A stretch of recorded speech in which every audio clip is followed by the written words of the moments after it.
그러니까 이게 다이어트를 지금 해야 돼요. 몸무게가 너무 늘어가지고요. 지금 떴는데 고장 난 줄 알았는데 와이프가 올라가니까 그대로 온 거예요. 그래서 이게, 이게 좀 고장 난 거 아니야? 근데 아니래요. 그래서 지금 되게 많이 쪄가지고 지금 심각해요. 심각해서 지금 심각합니다. 그래서 이 책 작업이 아마 3월 첫째 주까지는 아마 끝나고 3월 둘째 주부터 해가지고는 이제 제가 매일마다 이제 5시 50분에 일어날 거예요. 그래가지고 1시간 운동하고 그리고 이제 씻고 나올 거거든요. 그래서 그거를 이제 찍을 거예요 유튜브로. 그래서 제 몸무게 까고요. 몸무게 까겠습니다. 놀래지 마세요. 몸무게 이제 깔 거예요. 그래서 몸무게 몸무게 딱 까고 그리고 난 다음에 이제 일주일에 한 번씩 몸무게는 일주일에 한 번씩만 몸무게를 이제 하는 거죠. 매일매일 하면 좀 그렇잖아요. 그러니까 일이 뭐 일비할 수 있으니까 그냥 일주일에 한 번씩 막 긴장하는 마음으로 탁 더 늘면 어떻게 하지? 아무튼 뭔가 막 운동을 하고 일단 처음에는 식이요법 같은 거 안 하고 그래서 한번 운동만 한번 좀 이렇게 아침에 비 오는 날에는 그 아파트 안에 그 헬스장이 있거든요. 거기 안에서 하고 비 안 오는 날에는 앞에 공원이 있어요. 운동할 수 있는 여건은 되는데 이게 계속 안 했는데 이번에는 꼭 할 거예요. 그래서 이제 아예 찍으려고요. 이제 해서 이제 공개하고 몸무게도 까고 그리고 이제 몸무게 이제 다이어트하는 모습을 보여주려고요. 그렇게 하기로 했는데 이제 아침에 5시 이제 50분쯤 일어나면은 이제 일어났다고 이제 하고 가끔 라이브도 한 번씩 하려고요. 라이브도. 가끔 라이브 아무도 안 오겠죠. 다시 오픈해 오네. 라이브 키면 아무도 안 오겠지만 가끔 라이브 딱 해서 예를 들면은 그 다이어트 하면 이제 나중에 좀 식단 조절도 좀 해야 될 거 아니에요. 약간 뭐 하는데 근데 이제 꼭 그게 꼭 필요하대요. 치팅데이가 꼭 필요하다고 누가 그러더라고요. 그래가지고 그게 꼭 필요하다고 그래가지고 이제 한 2달쯤 하고 난 다음에는 이제 혼자 치팅데이 한번 해보는 거죠. 라이브에 그날 갑자기 라이브에서 오늘 밤 8시 뭐 어디에서 뭐 치킨과 캔맥주를 들고 기다린다. 아무도 안 오면 나 혼자 다 먹고 간다. 뭐 이러면서 이제 갑자기 이제 번개 뭐 이런 거 치팅데이 딱 한번 걸고 한번 해보려고요. 이번엔 진짜 꼭 해야지. 그렇게 해야지 뺄 것 같아요. 심심하면 봐보세요. 유튜브에 다 찍을게요. 쭉 해서 찍고 한번 라이브도 하고 막 이렇게 해서 한번 이렇게 운동하는 거를 한번 그렇게 하면서 하면은 아무래도 좀 진짜 빼지 않을까 싶어가지고 이번엔 진짜 한번 빼려고 국게만 먹고 있습니다. 와이프가 막 응원하던데요. 한번 해보라고. 설마 학생들한테 다 하기로 했는데 맨날 일어나니까는 정신없이 나가야 되는 시간이고 막 이러면 안 되잖아요. 근데 다시 50분에 일어나가지고 탁 이렇게 움직이는 거 이제 찍고 해가지고 편집해가지고 이제 일주일에 하나씩 올리고 뭐 아니면 뭐 한 일주일에 한 2개씩 올리고 짧게 해가지고 올리고 이렇게 한번 해보려고요. 심심하면 봐보세요. 살이 빠지는지 아니면 저렇게 하면 더 찔 텐데 말해서 그렇지. 자, 강제적 징수 절차입니다. 이제 강제적 징수 절차. 그러니까 강제 징수 얘네들은 언제부터 강제 징수라고요? 압류, 매각, 청산 이게 이제 강제적 징수 절차야. 그렇죠? 그래서 요건 납세자가 독촉 또는 납부기 한 전 징수의 고지를 받고 지정된 기한까지 국세 또는 체납액을 완납하지 아니한 경우에는 이제 압류에 들어가죠. 그때부터는 강제 징수가 되는 거다. 강제 징수권자, 압류권자는 원칙 누가 압류권자가 되는 거냐면 관할 세무서장이 되는 건데 체납 발생 후 1개월이 경과하고요. 체납액이 5천만 원 이상이라면 지방구세청장이 압류권자가 되는 겁니다. 금액이 좀 크잖아요. 체납 발생 후 1개월 경과했고 그리고 체납액이 얼마 이상이라고요? 5천만 원 이상이라면 관할 지방구세청장이 압류권자가 됩니다. 원칙은 누군데요? 관할 세무상인데 관할 지방구세청장이 압류권자인 경우도 있다. 여기 나온다. 사회행위 취소 및 원상 회복에 대한 얘기입니다. 사행위 취소 청구. 아까 제가 양도담보 계약을 맺었을 때는 사행위 취소 청구 소송을 거는 것이 아니라 짜고 한 거짓 계약의 취소 소송이라고 했잖아요. 그거는 그렇죠? 근데 그게 아니라 뭔가 양도나 증여 같은 법률 행위를 했을 때는 이거는 국가를 해하기 위한 행위를 한 거기 때문에 사해행위 취소의 소송을 거는 거다. 조금 더 구체적으로 한번 얘기해 볼게요. 얘기 나왔으니까 여기 지금 그러니까 갑이 있는데 얘가 지금 얘가 체납자예요. 체납자예요. 얘가 체납자인데 얘가 지금 체납자인데 아직 그 압류가 들어가기 전에 체납자 나중에 압류가 들어오면 자기 재산 다 뺏길 것 같으니까 체납한 상태인데 압류가 들어오면 다 뺏길 거 아니에요? 그러니까 압류 들어오기 전에 A라는 자한테 가지고 있던 자산을 양도하거나 증여하거나 또는 사해 행위로 인한 신탁하거나 아무튼 양도 아니면 뭐 했죠? 증여 등의 법률 행위를 한 거예요. 얘한테 다 팔아버린 거죠. 그래서 얘한테 양도나 증여 등의 뭘 한 겁니까? 소유권을 이전한 겁니다. 이전한 거. 그때 우리가 A를 뭐라고 하냐면요. A를 수익자라 그래요. 갑은 체납자고 지금 A가 뭐가 됐죠? A가 지금 이 토지나 건물들을 갖게 된 거죠. 이제 토지 건물에 얘가 수익자가 됩니다. 수익자. 근데 얘도 갖고 있다가 이거를 얘도 또 누군가한테 또 양도나 증여할 수 있죠. 그죠? 그러면 이제 얘한테서 얘로 넘어가잖아요. 얘를 뭐라고 하냐면 얘를 전득자라 그래요. 얘를 전득자라고 한다. 자, 근데 이제 지금 그러면 이제 얘가 체납자니까 계속 납부 고의서 보냈는데 안 내고 지금 이런 짓을 한 거죠.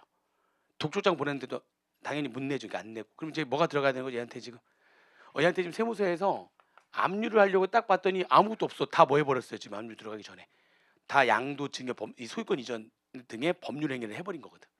다 해버린 거야. 그 얘한테 남아 있는 게 없으니까 세무서가 지금 뭘 못하는 거야? 압류를 지금 할 수가 없는 거예요. 강제적 징수를 할 수가 없는 거예요. 이해되시죠? 그러면 얘가 이제 소송을 거는 거예요. 얘가 소송을 거는 겁니다. 지금 얘가 한 이런 법률 행위는 누구를 해하기 위해서 한 거다? 국가를 해하기 위해서 한 행위 아니냐? 그 행위를 취소해 주세요라고 이 행위를 뭐 해달라? 이 행위를 취소해 주세요라고 소송을 거는 거예요. 법원에 얘가. 그걸 우리가 무슨 행위 취소 소송이라고요? 사회행위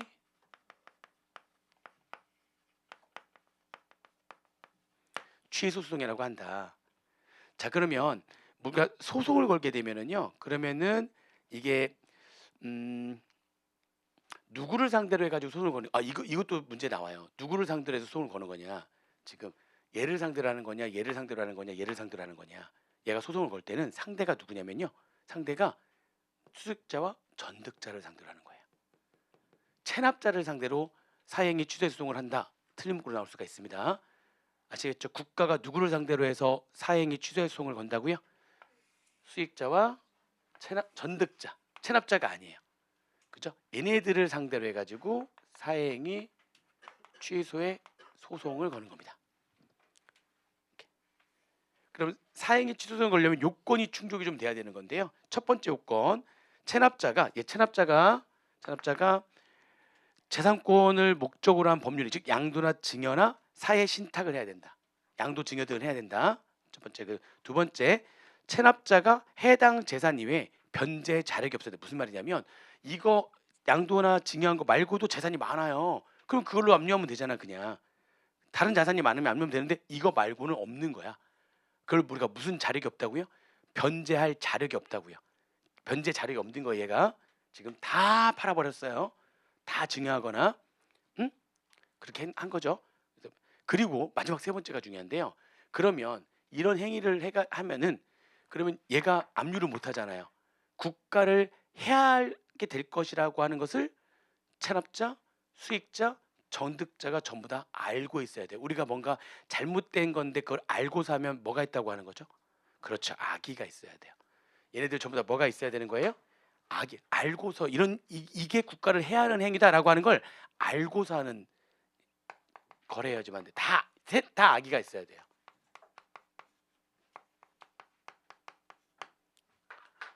셋 다 악의가 있어야 됩니다. 자, 그러면 이런 행위는 국가를 해할 목적으로 하는 행위니까 이 행위를 취소해 주세요라고 소송을 거는데 누구를 상대로 해서?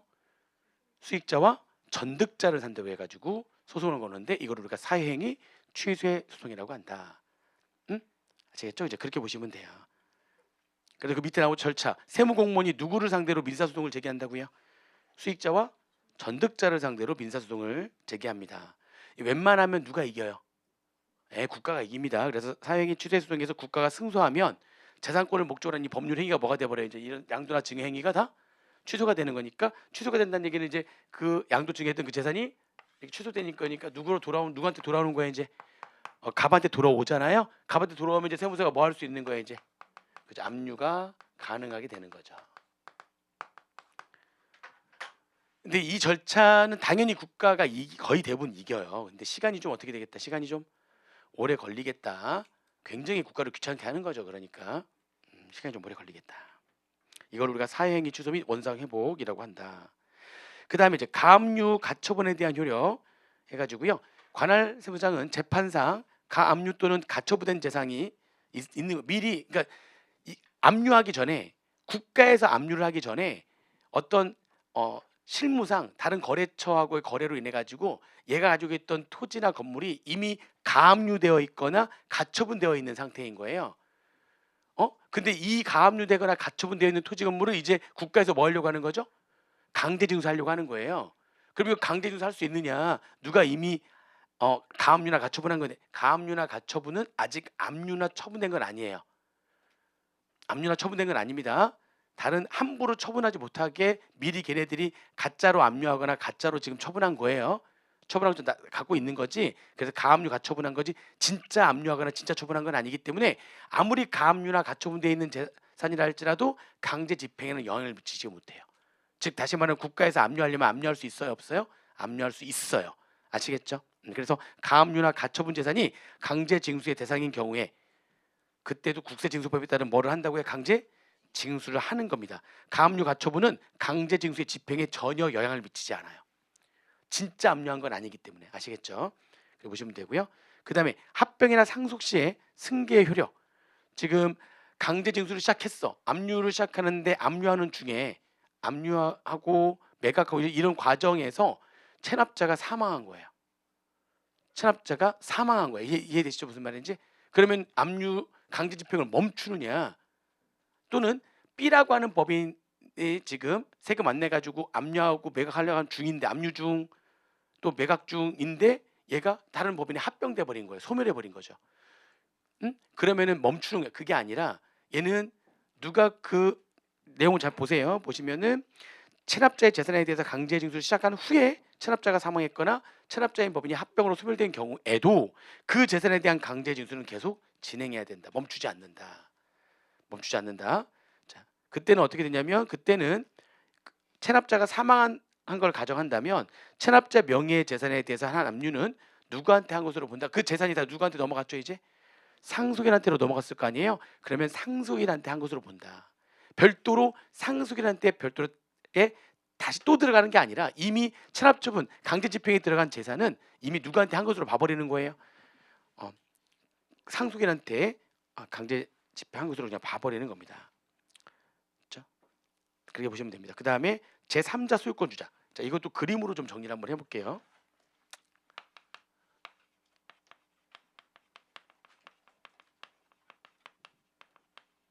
무슨 얘기냐면 과세관청에서 압류를 했어요. 압류했으면 조만간 뭐 해야 되죠 이제? 압류를 했어요. 그럼 뭐 해야 돼요 이제? 매각을 하게 되면 매각 일정을 정하거든요. 언제 매각하겠습니다. 매각 일정이 정해져요. 그런데 지금 갑이라고 하는 자가 체납을 해가지고 갑이 체납자거든요. 체납자인 갑의 재산을 다 압류한 거예요. 그래서 이제 매각하려고 했더니 갑자기 을이 나타나더니 그거 내 거래. 그거 갑 거 아니래. 그거 내 거 을 거래. 내 건데 왜 그거 매각하냐 이러는 거지. 제3자가 나타나서 압류한 재산이 체납자 게 아니라 자기 거라고 주장을 하는 거예요. 제3자의 소유권 주장. 이해되세요? 무슨 말인지? 자, 이거는 언제까지 주장을 해야 되는 거냐? 매각일 5일 전까지 주장을 해야 됩니다. 그 적혀 있죠. 제3자는 언제까지 소유권을 주장할 수 있어요? 매각 5일 전까지. 매각 5일 전까지 제3자가 뭐를 주장할 수 있어요? 제3자가 소유권을 주장할 수가 있습니다. 그러면 관할세부터 일단 판단해야죠. 보니까 이게 제3자의 소유권 주장이 이게 정당한 거야. 그러네. 그러네. 을 게 맞네. 정당한 거야. 아니면 제3자의 소유권 주장이 부당한 거야. 아이 무슨 소리야? 이거 갚고 맞고만. 이해되시죠? 이게 여기서 누가 판단하는 정당하다 부당하다는 걸 이거 누가 판단하는 거예요? 압류를 한 일단 관할 세무장이 판단하는 거예요. 이게 정당한 거냐? 제3자의 소유권 주장이 걔 말이 맞는 거냐? 아니면 걔가 헛소리한 거냐? 이걸 일단 누가 판단하는 거죠? 관할 세무장이 판단해야 되는데 이게 하루 이틀 만에 판단할 수 없는 수도 있잖아. 시간이 좀 걸릴 수도 있겠다. 그러면 5일 전에 제3자 소유권 주장하게 되면 이거를 판단할 때까지는 매각을 하면 안 돼요. 집행이 정지가 돼요. 그러니까 요 기간 동안에는 매각하면 안 되죠. 그러니까 아직 제 말이 맞을 수도 있잖아. 그러니까 일단 뭐가 정지된다고요? 집행 정지를 해요. 그리고 집행을 정지시켜 놓고 관할 세무장이 판단하는 거예요. 했더니 뭐야? 제3자의 소유권 주장이 정당한 맞네. 걔 말이 맞네. 맞네. 그러면 그거 누구한테 돌려줘야 됩니까? 제3자인 을한테 돌려줘야 될 거 아니에요. 압류를 해제해야 합니다. 압류를 해제해야 되는 게 있고 어떤 건 압류를 해제할 수 있는 게 있어요. 압류를 해제해야 되는 거는 필요적 압류 해제 요건이라고 하고요. 압류를 해제할 수 있는 것들은 임의적 압류 해제 요건이라고 그래요. 얘는 제3자께 맞다면 돌려줘야 되죠. 할 수 있는 게 아니라 압류를 해제해야 되죠. 그렇죠? 얘는 필요적 압류 해제 요건이 됩니다. 압류를 해제해줘야 되는데 임의적이 아니라 얘는 뭐가 되는 거예요? 압류 해제 중에서도 필요적 압류 해제가 됩니다. 일단 압류 해제라고 적어놓을게요. 압류 해제가 뒤에 또 나와서 그래요. 자, 그런데 그러면 이거 누가 판단하는 거죠? 정당하다 부당하다는 거를 관할 세무장에 볼 때는 내가 판단할 때는 이거 제3자의 소유권 주장이 이게 헛소리야. 근데 진짜 제3자일 걸 수도 있죠. 나는 내가 관할 세무장이 판단했을 때 그런 거예요. 관할 세무장의 그 좁은 소견으로 봤을 때에도 제3자께 맞다면 압류 해제해 주는 거고요. 나의 좁은 소견으로 봤을 때는 아닌 것 같은데 아니 부당한 아닌 것 같은데 그러면 뭐라고 하냐면 제3자한테 그러는 거야. 야 내가 볼 때는 부당하거든. 그럼 너 진짜 난 모르겠으니까 네가 진짜 네 거라면 주장을 하려면 이제 소송 걸어라. 소송 걸어라 해가지고 소송을 걸게 하는 거예요. 며칠 내에 소송을 걸게 했다고 밑에 보면 하나 둘 셋 4번에 나오는데 그죠? 부당하면 또 부당하다고 통지를 해요. 그럼 그 통지를 받은 날로부터 며칠 내에 15일 내 누구를 상대로 해가지고 소유권 소송을 거는 거냐? 누구를 상대로 하겠어요? 관할 세무서겠어요? 체납자겠어요? 그렇죠. 체납자가 자기 것처럼 해가지고 관할 세무에서 압류한 거니까 체납자를 상대로 해가지고 소송을 제기하는 거. 며칠 내에 제기하라고요? 15일 내에 체납자를 상대로 뭐를 제기해라? 소송을 제기하세요 라고 통지를 보내는 거야. 그럼 걔가 통지를 받는 날부터 아니면 이럴 수가 있지. 딱 받았는데 15일 내에 소송 제기하라고 딱 했더니 소송 제기를 했더니 진짜 소송을 제기할 수도 있고요. 그렇죠? 소송을 제기하지 않을 수도 있죠. 근데 거기서 이제 소송을 제기한 사실을 증명했다고 표현하고 있어요. 소송을 제기한 사실을 증명했다는 건 소송을 제기했다는 거죠. 또는 소송을 제기한 사실을 증명하지 못했다는 건 소송을 제기하지 못했다는 거죠. 자, 그러면 이건 뭐죠? 소송 제기하지 못했다는 거는 진짜 자기 게 아닌 게 확실한데 그냥 한번 찔러본 거야. 그 제 건데요. 근데 왜냐면 관할 부장이 그러네요 하면서 돌려줄 수 있잖아. 그러니까 한번 찔러본 거지 그냥. 그거 제 건데요. 그랬더니 관할 부장이 그럴 수도 있잖아. 근데 아닌데? 그럼 너 소송 제기해. 그러면 이거 소송을 제기하면 다 들키잖아. 돈만 들잖아요. 이거 소송 제기하면. 그 뻔히 내가 그냥 찌르고 본 건데 들켰네. 그러면 그냥 소송을 제기하지 않는 거지. 자, 소송을 제기하지 않으면 어떻게 할 거? 소송을 제기하면 어떻게 할 거냐? 소송을 제기하지 않으면 그냥 바로 뭐 하면 집행을 계속 집행하면 되는 거예요. 이제 그동안 멈췄던 거 이제 계속 집행하면 되는 겁니다. 이해되시죠? 계속 집행하면 돼요. 근데 소송을 제기한 거야. 그러면 소송을 제기하면은 이게 이제 승소가 되거나 패소가 되거나 둘 중에 하나가 될 거 아닙니까?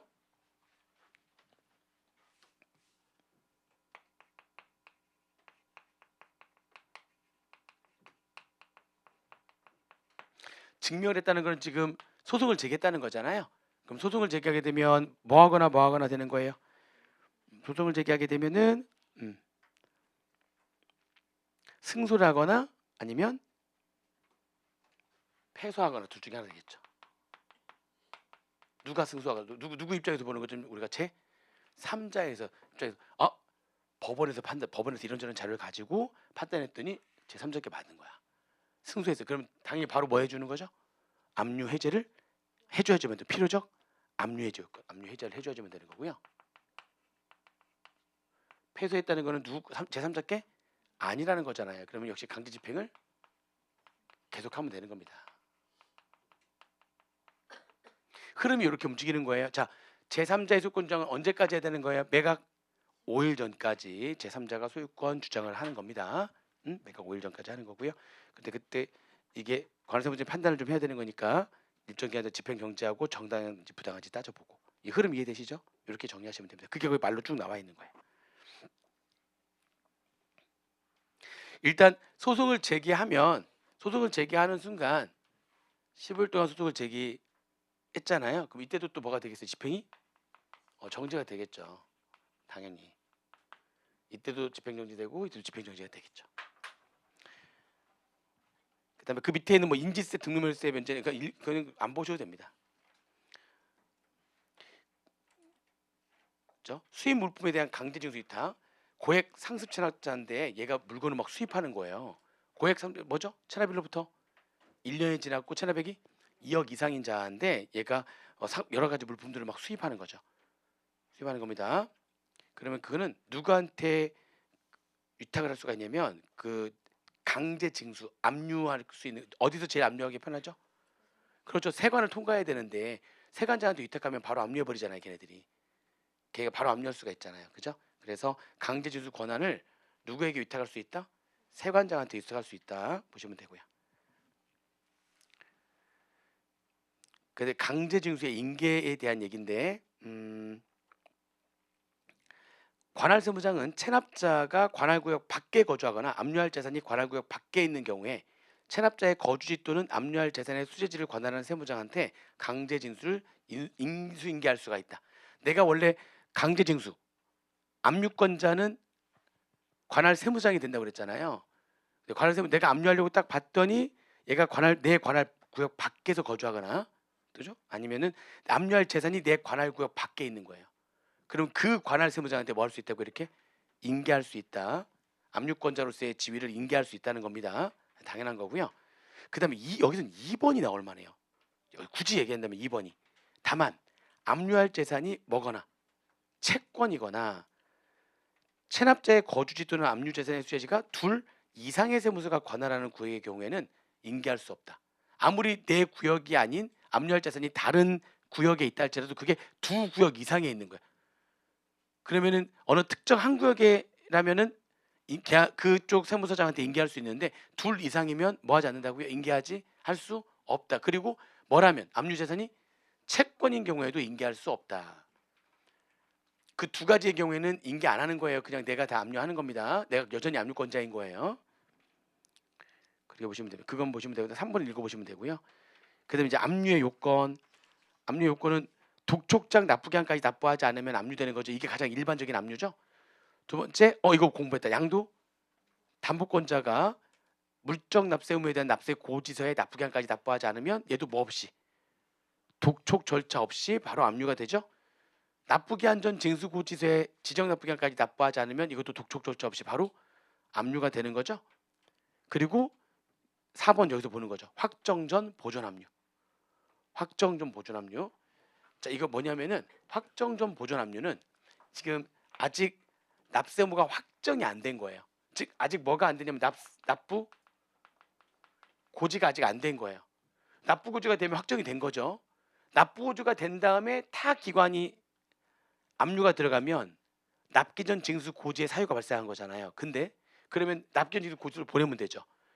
납부 고지서에 납부기한 전에 납기 전에 이때 납부기한 전 징수 사유가 발생한 거죠. 다른 기관에서 압류가 들어간 거예요. 그러면 이 납기를 이때로 땡기는 납부기한 전 징수 고지서를 다시 보내면 되는 거잖아요. 근데 납부 고지를 하기도 전에 확정도 되기 전에 다른 기관에서 압류가 들어간 거예요. 확정도 되기 전에 납부기한 전 징수의 사유가 발생한 거예요. 우리 납부기한 전 징수 고지서는 확정된 국세에 대해서만 납부기한 전 징수가 된다고 그랬잖아요. 근데 이거 전이니까 아직 안 됐죠? 확정이 아직 안 됐는데 이때 다른 기관에서 압류가 들어간 겁니다. 무슨 말인지 이해되세요? 확정도 되기 전에 납부기한 전 징수 사유가 발생한 거예요.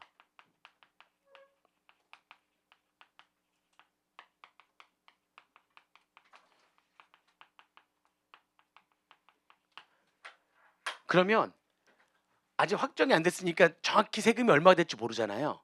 확정되리라고 추산되는 금액의 범위 내에서, 그게 아직 얼마인지 모르니까 그 범위 내에서 확정도 안 됐는데 재산을 압류할 수가 있어요. 미리. 확정도 안 됐는데 확정되기 전에 무슨 사유가 발생하게 되면, 납부 기한 전 징수사유가 발생하게 되면 확정도 안 됐는데 이때 뭐 할 수 있다고요? 압류를 할 수가 있다고요. 그래서 확정도 되기 전에 미납세액을 보전하기 위한 압류다. 확정 전 보전 압류다. 이렇게 얘기하는 거예요. 확정 전 보전 압류. 확정도 되기 전에 미납세액을 보전하기 위한 압류를 한다. 걔를 뭐라고 한다? 확정 전 보전 압류라고 한다. 언제 하는 거라고요? 납부고지 확정되기 전에. 확정도 되기 전에 뭐가 발생한 거죠? 납부기한 전 징수사유가 발생하는 겁니다. 확정된 이후에 납부기한 전 징수사유가 발생하게 되면 납부기한 전 징수고지서를 보내면 되죠. 그래서 납부기한을 땡기면 되죠. 근데 그게 아니라 확정도 되기 전에 납부기한 전 징수사유가 발생하면 어떻게 할 거냐? 그러면 확정되리라고 추산되는 금액 범위 안에서 압류를 미리 하는 겁니다. 이걸 우리가 확정 전 보전 압류라고 하는 겁니다. 자, 이 확정 전 보전 압류는 이때면서 엔드 그냥 함부로 할 수가 없어요. 어떻게, 아니 독촉도 아니고 납부고지도 되기도 전에 압류를 먼저 하는 거야. 그렇죠? 이거는 승인을 얻어야지만 되는데 누구의 승인이 있어야지만 됩니까? 지방 국세청, 세무서장이 안 돼요. 누구의 승인이 있어야 돼요? 지방 국세청장의 승인이 있어야지만 됩니다. 그래야지만 확정 전 보전 압류를 할 수가 있는 거예요. 그래서 국세로 확정되라고 추정되는 금액 한도 내에서 납세자의 재산을 압류하는 거고요. 그렇죠? 그런 말도 나오죠. 4번은 안 봐도 되고요. 5번이 중요한데, 그러면은 압류했으니까 매각을 해야 될 거 아니에요. 그렇죠? 근데 아직 뭐가 되지 않았다면, 확정되기 전에는 절대 매각할 수가 없어요. 확정 전에 압류를 미리 한 거기 때문에 뭐가 되기 전에는 매각할 수 없다고요. 확정되기 전에는 매각할 수 없다. 5번의 별표.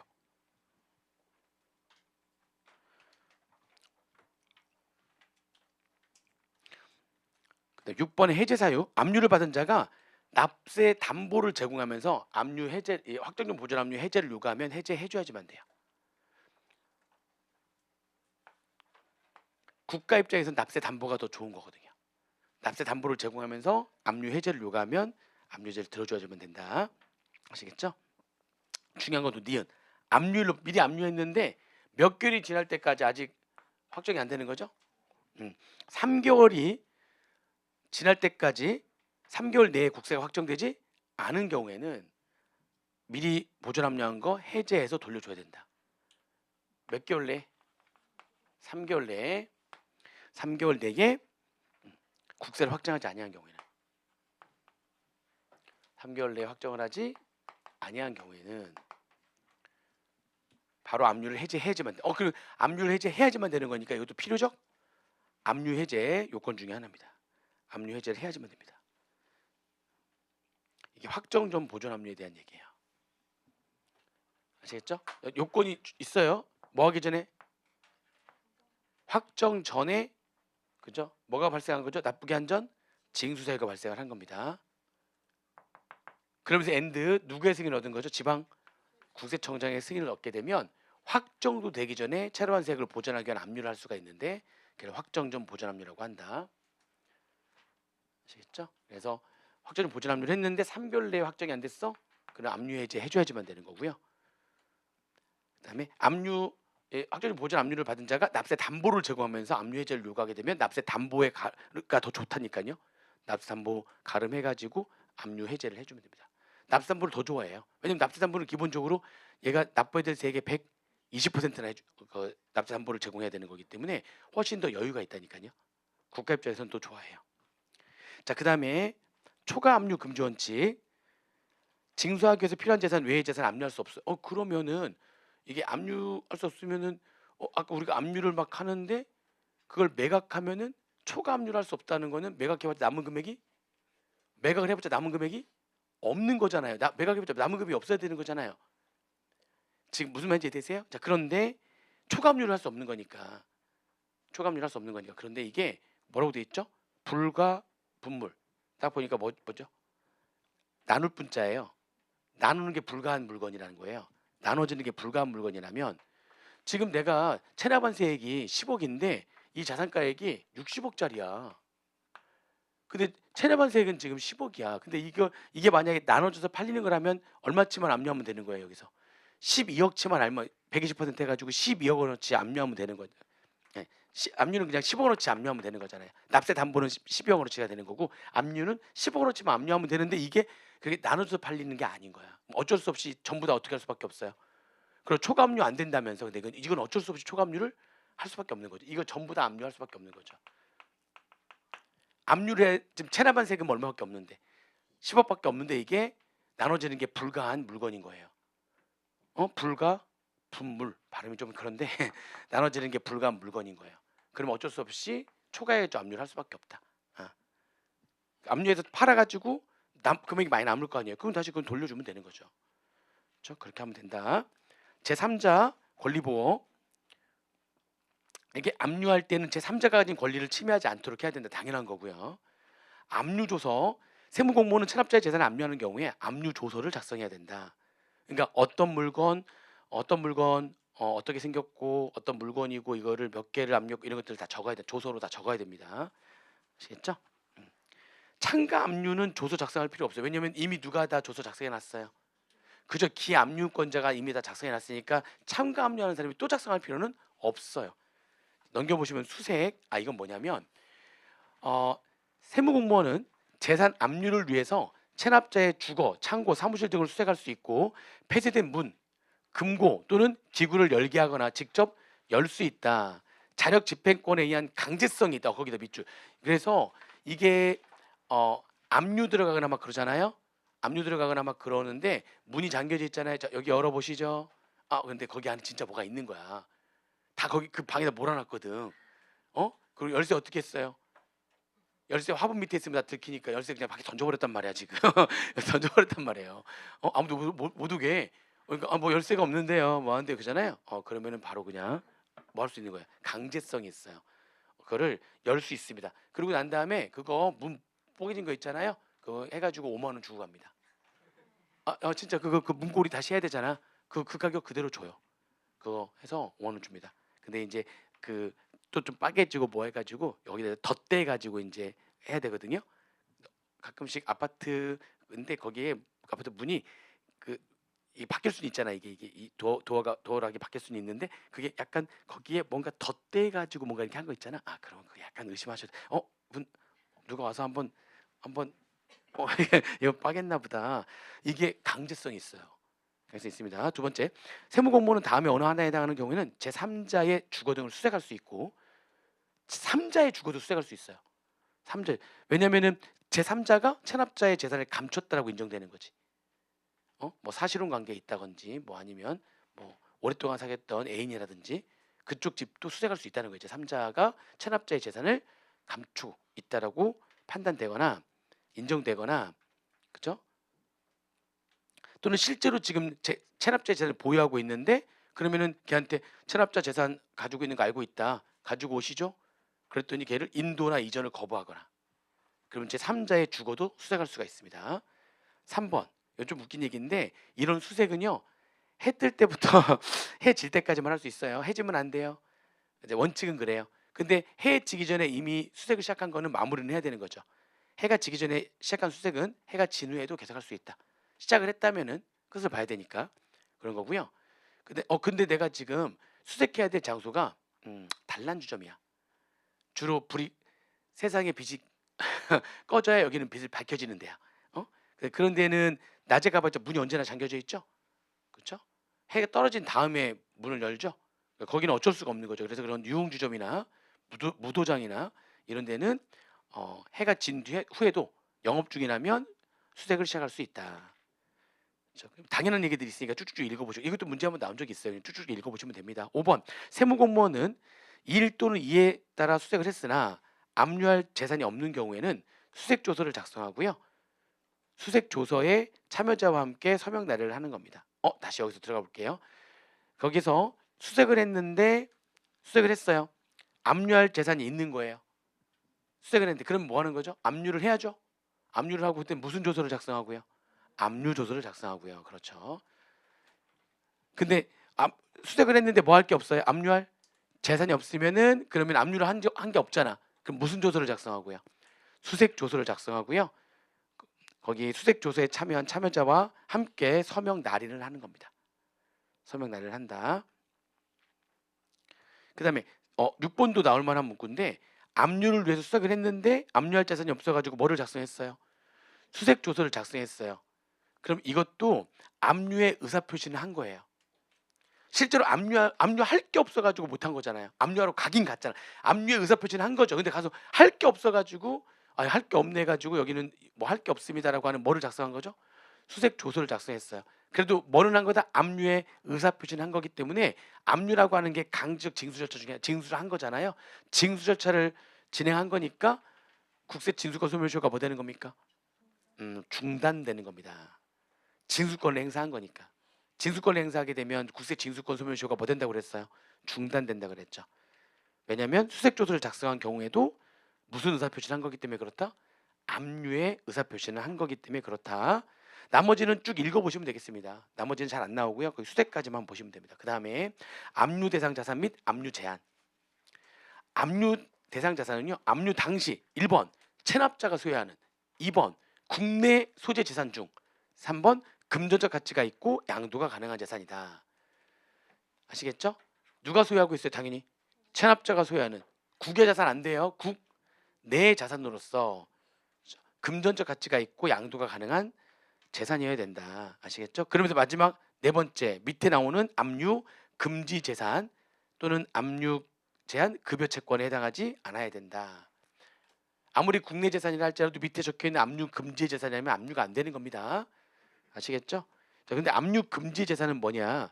압류 금지 재산은 1번부터 10번까지는 당연히 이거 압류하면 안 되는 거예요. 옷. 그거 압류하면 나 어떻게 걸어 다녀요? 그죠? 의복, 침구, 가구 이런 생필품 등은 압류하면 안 된다. 그 다음에 체납자 또는 동거가족에게 필요한 몇 개월간의 식료품, 3개월간의 식료품은 압류하지 않습니다. 3개월간의 식료품 압류하지 않고요. 그 다음에 내가 인감도장이 있어야지만 어디 뭐 계약도 하고 뭐도 할 거 아니에요. 인감도장이라든지 그밖에 작업에 내 직업에 필요한 도장. 그다음에 제사나 예배에 필요한 물건이나 비석이나 묘지. 그다음에 체납자나 동거정의 장례에 필요한 물건. 그다음에 족보, 일기장을 왜 가져가요? 족보도 당연히 족보랑 일기장 가져가지 않습니다. 그다음에 직무수행에 필요한 제보. 요즘 TV 좀 많이 나온 사람들 요즘 나 헌법재판관이야. 나 그 옷 입고 가야 돼. 그걸 헌법재판관이 체납했다는 것도 좀 그렇긴 한데 아무튼 헌법재판관도 체납할 수 있죠. 그래가지고 압류가 됐는데 와 보니까 그 사람 뭐 가져갔어요. 보니까 멋있어 보여가지고 제보를 가져. 나 그러면 어떻게 해야 돼? 헌법재판소에 가면 그 옷 입고 가야 되는데 그렇죠? 그게 내 그 일하는데 꼭 필요한 거죠. 직무수행에 필요한 그러한 그 제복은 이거는 압류를 금지합니다. 그다음에 여러분도 괜찮아요. 체납자 또는 그 동거가족의 학업에 필요한 서적과 이거 책 많이 사놓으세요. 책은 압류 안 당합니다. 공부하는데 책은 압류 안 당하고요. 여러분들 세법책 읽다 하면 거기서 뭐라고 하겠어요? 압류할 때 지금 세무 공무원들이 압류하러 왔잖아. 근데 세법책이 쫙 있잖아. 그렇죠? 그럼 뭐라고 하겠어요? 여러분들한테 열심히 하라고 응원해 줍니다. 그러니까 그래도 힘든 와중이지만 열심히 하라고 응원해 줍니다. 그래 보시면 되고요. 네, 발명 또는 저작에 관한 것으로서 아직 공표되지 않은 거. 발명 중인 거야. 안 가져갑니다. 발명 중인 거. 이게 세상을 뒤흔들 발명인지 어떻게 알아? 근데 이게 발명 중인데 그냥 가져가 버리면 내가 발명 못 하잖아. 그러니까 발명 중인 것도 안 가져갑니다. 그다음에 11, 12, 13번. 이게 전부 다 내 직업과 관련된 수익 창출에 직접 사용되는 자산이거든요. 내가 농민이에요. 농민이면 농업에 사용되는 기구, 가축, 사료, 종자, 비료 이런 것들을 압류해 가면 안 되죠. 그럼 나보고 일도 하지 못하게 하는 거잖아요. 내가 어민이에요. 어민이라면 어망, 어구, 미끼, 새끼 물고기 그밖에 그게 필요한 물건 해가지고요. 아무튼 내가 어민이라면 이것도 내 작업 굉장히 내 직업 필요한 물건들이죠. 안 돼. 이거는 압류 금지고요. 내가 전문직 종사자, 그다음에 기술자, 노무자, 그밖에 주로 자기의 육체적 또는 정신적 노동으로 직업 또는 사업에 종사하는 사람에게 없어서는 안 되는 기구 비품, 그밖에 이에 준하는 물건. 여러분 세무사야. 세무사인데 와가지고 세무사가 세금을 안 냈다는 게 좀 그렇게 한데 아무튼 그래서 압류 뭐 그럴 수도 있죠. 그래서 이제 압류 되게 된 거야. 그래서 사무실에 와가지고 압류하려고 딱 왔어. 집이나 사무실에 와서 압류하려고 딱 했는데 나한테 필요한 게 뭐예요? 어, 계산기 필요하죠. 계산기 필요한데 노트북 진짜 필요합니다. 노트북 들고 다니면서 해야 되니까 노트북 가지고 다니는 거죠. 그 노트북, 계산기 이런 것들을 가져가면 안 되는 거죠. 컴퓨터 나한테는 이 컴퓨터 모든 자료가 다 들어가 있는데 이걸 가져가면 내가 어떻게 일을 해? 어? 일을 못 하잖아요. 저번 달까지 다 기록한 게 여기 다 이 컴퓨터 안에 들어가 있는데 요즘 다 전산 처리하는데 그죠? 컴퓨터 그거 안 가져갑니다. 그렇게 보시면 되고요. 그 다음에 근데 중요한 게 있는 게 아무리 지금 얘기한 농업업, 직업, 사업 관련된 재산이라 할지라도요. 부동산과 상품 제품은 압류 금지 재산에 해당하지 않습니다. 부동산이라든지 만들어 놓은 제품이라든지 매입한 상품 등은 압류 금지 재산이 아니에요. 뭐가 가능한 겁니까? 압류가 가능한 겁니다. 부동산은 압류 금지 재산이 아닙니다. 아시겠죠? 그래 보시면 돼요. 나머지는 쭉 보시면 되고 마지막 18번에 체납자의 생계 유지에 필요한 소액 금융재산. 소액 금융재산은 압류를 안 합니다. 소액금융 잠깐 그거부터 볼까요? 넘겨보시면 나오는데요. 참고 압류 금지 대상 소액 금융재산, 압류 금지 대상인 소액 금융재산 시험 문제 계산 문제로 나올 수도 있습니다. 예금은요. 적금, 부금, 예탁금, 우편대체를 포함한 예금은 얼마 미만이라고 되어 있다고 개인별 잔액이에요. 그러니까 계좌별로 250만 원씩이 아니라 내가 가지고 있는 예금 통장 여러 개가 있을 수 있잖아요. 예금, 적금 통장 다 합해서 얼마까지? 다 합해가지고 250만 원 미만인 그런 예금이라면 걔네들은 소액 금융재산이라고 해서 압류 금지합니다. 소액 금융재산 250만 원. 그 다음에 보험금도 압류 금지 재산인데요. 사망보험금은 얼마이야? 1,500만 원 이하의 보험금. 그 다음에 이제 상해, 질병, 사고 등을 원인으로 체납자가 지급받는 보장성 보험금 중에서 다음에 해당되는 보험금 해가지고요. A하고 B 이렇게 나와 있죠. 거기는 이제 금액이 아니고 이게 그 실비보험 있잖아요. 실비보험금하고 그 다음에 그런 치료나 장애 회복을 위한 보험금 중에서 실비보험을 제한한 보험금은 50% 해당되는 금액 보시면 되고 디귿하고 리을은 각각 보장성 보험의 해약 환급금은 얼마까지? 250만 원까지 압류 금지가 되고요. 보장성 보험의 만기 환급금도 250만 원까지는 얘들은 소액 금융재산을 내어서 압류가 금지가 되는 겁니다. 아시겠죠? 그래서 그 1번과 2번, 또 2번의 보험금 기억 니은 리을 한번 눈도장 찍어 두세요. 그냥 눈도장 찍어 두시고 얘네들이 뭐라고요? 압류 금지 대상 소액 금융재산입니다. 압류 금지가 되는 소액 금융재산입니다. 넘어와서 다시 33페이지. 요거는 이제 계산 문제로 좀 나올 수가 있는데요. 계산 문제로 나올 수가 있습니다.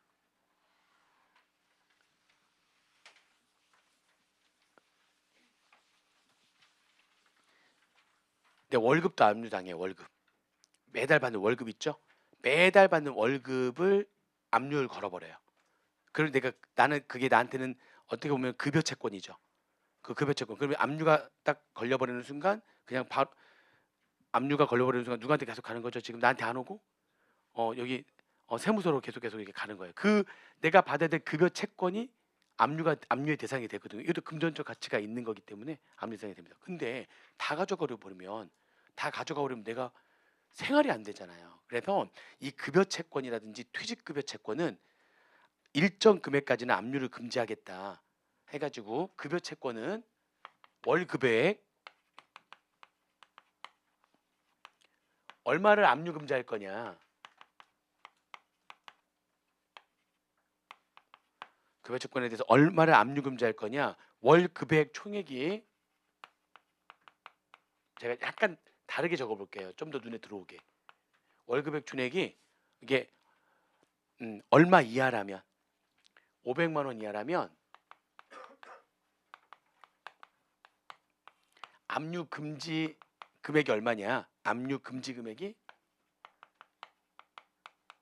무조건 500만 원 이하라면 압류 금지 금액이 얼마예요? 그러니까 예를 400만 원일 때도 250만 원이고요. 300만 원일 때도 250만 원인 거예요. 최소한 이게 최저 생계비 정도 이 정도 된다고 본 거죠. 그러니까. 그렇죠? 그래서 얘는 뭐를 고려한 금액이에요? 최저 생계비를 고려한 금액입니다. 그러면 월급의 총액이 250만 원이 안 되면 압류되는 금액은 없겠네요. 그렇죠? 최저 생계비를 고려한 금액입니다. 이게 최저 생계비를 고려한 금액이다. 그래서 월 급여 총액이 250만 원이 안 되면 아예 압류할 수 있는 금액이 없는 거예요. 전액 다 뭐가 되는 거니까 압류 금지 금액이 되는 거니까. 아시겠죠? 그러면 500만 원은 초과했는데 600만 원 이하예요. 그러면 그 월급의 총액의 몇 퍼센트냐면 급여 총액의 50%를 압류 금지합니다. 600만 원이요. 그럼 얼마? 300만 원. 그렇죠. 550만 원이요. 그럼 얼마? 275만 원이겠죠. 500만 원이요. 딱 얼마? 250만 원이겠죠. 500만 원과 600만 원 사이에 있으면 딱 그냥 절반. 절반이 압류 금지가 돼요. 자, 그러면 600만 원 초과하면 어떻게 할 거냐? 산식이 복잡하게 되어 있는데요. 이렇게 생각하세요. 600만 원 초과하면 예를 들면 800만 원이야. 800만 원 그러면 600만 원까지는 절반. 600만 원까지는 압류 금지되는 금액이 얼마? 절반. 그러니까 얼마? 800이면 600까지는 절반이니까 얼마? 압류 금지 300. 600을 초과하는 금액 얼마? 총 800이니까 600을 초과하는 금액 얼마? 200은 4분의 1. 이렇게 생각하시면 돼요. 그 산식이 이거예요. 600만 원 초과분은 몇 분의 몇? 4분의 1을 압류 금지하는 거예요. 자, 볼게요. 그러면 만약에 800만 원이에요. 그럼 압류 금지 금액이 얼마가 되는 거예요? 800만 원이라면 지금 월급의 총액이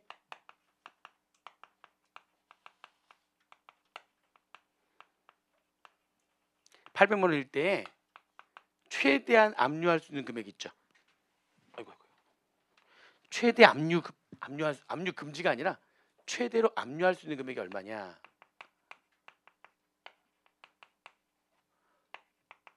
압류 금액은 얼마냐 이렇게 물어본 거야. 압류 금지 금액 구한 다음에 걔를 빼면 되겠죠. 자, 압류 금지 금액이 그럼 이제 답이에요. 답. 압류 금지 금액은 얼마예요? 압류 금지 금액은 얼마? 600만 원까지는 300만 원 하면 되고요. 600만 원 초과분은 200만 원은 4분의 1 하니까 50만 원인가요? 그럼 압류 금지 금액이 얼마 되는 거죠? 350만 원. 따라서 압류 금액은 얼마가 되는 겁니까? 압류 금액은 800에서 350 빼면 되는 거니까 압류 금액은 얼마 되는 거예요?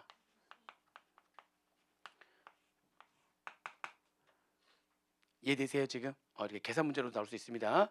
요 얘기예요. 거기 있는 산식이 600만 원 초과하게 되면은 600만 원까지는 절반, 600만 원 초과분은 4분의 1. 그렇게 정리하시면 됩니다. 고요. 근데 여기 들어가는 여기 이제 한 가지가 여기 월급의 총액 있잖아요. 여기는 세후 금액이 들어가는 거예요. 그러니까 내가 매달 월급 받는 게 800이면은 세금 다 떼고 소득세라든지 그 10% 거기에 10% 따라 붙는 지방소득세 있잖아요. 걔네들 빼고 세후 금액이 800이려면 아마 이저것 세후 금액을 800 한 1000만 원 정도 되면 세후 금액으로 한 800 좀 넘게 받을 거예요. 이해되시죠? 무슨 말인지. 여기 들어오는 월급의 총액 이 금액들은 어떤 금액으로 해라? 소득세라든지 지방소득세를 차감한 후의 금액, 세후 금액으로 얘기하라.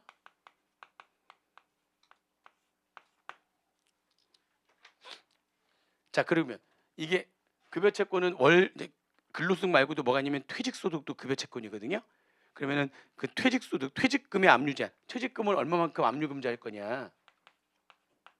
퇴직금 받으면 얼마만큼 압류 금지를 할 거냐? 무조건 퇴직 금액이 얼마입니까? 얘는 절반만. 무조건 퇴직 금액은 금액 따지지 않고 그 총액에 얼마 압류 금지하는 게 그 총액이 얼마라고요? 총액의 절반. 여기 퇴직금도 뭐 뺀 이후의 금액입니까? 그 퇴직금에 대한 퇴직소득세와 거기 10% 따라붙는 지방소득세를 제외한 세후 금액으로 얘기해. 세후 금액, 퇴직금 세후 금액으로.